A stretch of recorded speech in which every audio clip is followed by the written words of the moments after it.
In order to enable or disable one-handed keyboard on Xiaomi 15 Ultra, we need to go to Settings. Then here we can scroll down to Additional Settings, go to Languages and Input, go to Manage Keyboards, and then choose Gboard as this is the default keyboard that we use. Open Preferences, and then here we have one-handed mode, where we can turn it off. We can set it to the right-handed mode or left-handed mode.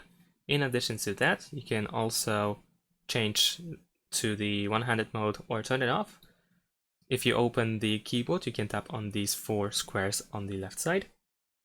And then over here we have one-handed, where we can, as you can see, turn on the one-handed mode, and you can choose the position, whether it should be on the right side or on the left side. If you want to turn off the one-handed mode, then you can use this icon here at the top. So let's tap it to return to the normal mode. And that's it. Thanks for watching, leave a like and subscribe to my channel, and see you in my next videos. Bye.